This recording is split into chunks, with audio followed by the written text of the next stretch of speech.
I mean, you hit right on it. You know what it is. So basically what I detest, and I would probably detest this in any field that I, was educated, competent, and expert, and I would have the same feelings toward that field.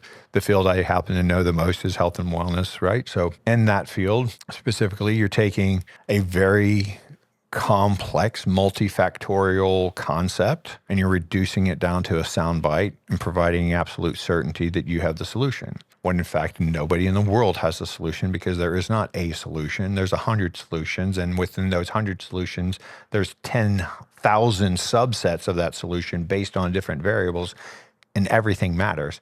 But you can't get that message across. You can't get the message across. Well, everything matters. Like, how long should I eat before I go to bed? 2 hours. That gets attention right there. 2 hours. How many people click on that? Versus, well, it depends on a lot of variables, right? If you have high insulin sensitivity, it probably doesn't matter. However, there is a component that we believe might matter, that if if your digestive tract is going, that's definitely right. And you could go into all these little nuance, and nobody's going to listen, because they want the certain answer. You should never eat any closer to bed than 2 hours. You should never eat these three things. Like, how many times do you see that? Well, that doesn't make any damn sense. Why do those three things exist?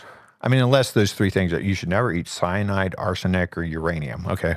But you should never eat these three foods that everybody's been eating for millennia. It's bullshit. They know it's bullshit. Subconsciously, even the people who are clicking on it know it's bullshit, but they're like, well, I wonder what this is. Well, this guy's really smart. You know what? He went to a doctor. None of the doctors could figure it out, and he figured it all by himself because he did his research, and now he knows the answer, and he's going to tell me. And it's very easy. It's just this one thing. It's like conspiracy theorists, right? Like, well, it seems like this and that, but really what it is these lizard people are dominating the whole world, and they have the secret layer, and they're pushing all these buttons and all.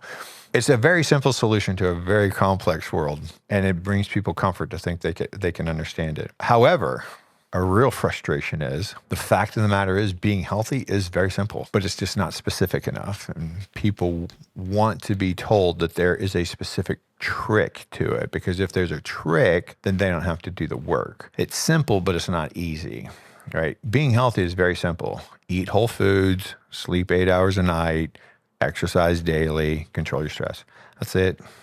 That's it. That's all. That literally is all there is to it. You can create a soundbite out of that. The question is, what does it mean to eat healthy, to eat whole foods? Well, how much whole?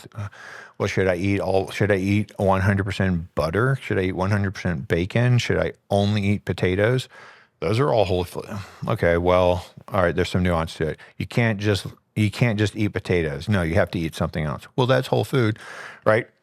What does exercise mean? Do I need to do HIIT training? How often should I do HIITs? How often should I lift weights? How often should I do zone 2 cardio? How long should I do zone 2 cardio? How high should my heart rate go in zone 2 cardio?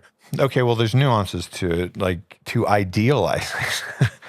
But in general, if you sleep 8 hours a night when you should be sleeping 8 hours a night, not during the day, 8 hours a night, roughly from the time the sun goes down until the sun comes up, approximating that window. And then you eat whole foods, and then you're active every day. And then you have practices to reduce stress when you're stressed out, like meditation or prayer or breath work or yoga or whatever the hell it is you do. And you do that 365 days a year, and you string 2 or 3 years together. I guarantee you're healthy. I guarantee it. But how attractive is it to string together 365 days, 2 to 3 years before you're healthy, when this guy says, all you got to do is inject this peptide, wear these glasses, put this thing up your butt, and read this book. And then, okay, well, I'll do that, because in 2 weeks, I can have 6-pack abs if I follow this guy's program. And you're telling me it's going to take me 2 years. So that's the answer. Like, taking something infinitely nuanced and providing a soundbite, certain clip about it. And people can say, well, you're just jealous because you can't do that. And so, okay, whatever, but I still hate it. Right? I don't think that's true. I would hate myself if I went around talking like that. I'd feel like a douchebag taking advantage of everybody. I wouldn't get any satisfaction from that whatsoever. There's work and nuance, right? There's work and nuance. It's like, I gave you those concepts, and those concepts are absolutely true. Probably somebody could come up with a few exceptions here and there, but I really can't think of any exceptions. it would be exceedingly rare that there'd be an exception to those 4 concepts. Like those 4 concepts, just follow those and you'll be healthy. And there might be some nuance where here and there that wouldn't be the best solution. I can't think of any off the top of my head. And so that concept is attractive to people. But then when you start implementing it, it becomes very unattractive because it becomes very nuanced and it requires very consistent long-term work. Like that movie Limitless, the reason that was so popular is because it's like a superhero fantasy. You take this pill and you are the smartest person in the world and you know all these things and you can do all these amazing things and you'll make all this money and everybody will love you and celebrate you and you have all this power. And like, why wouldn't you want to be super smart?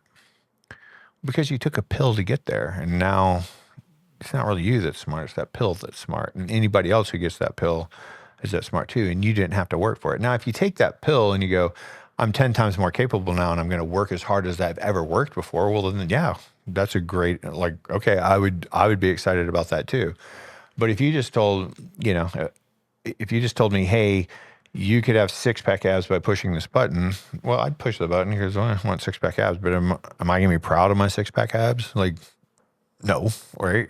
And unfortunately, the reality is that none of that stuff exists. That's all fantasy. Like you know how you get 6-pack abs? You starve the shit out of yourself. Like you go in a caloric deficit and you stay active for weeks or months, maybe years, depending on how overweight you are.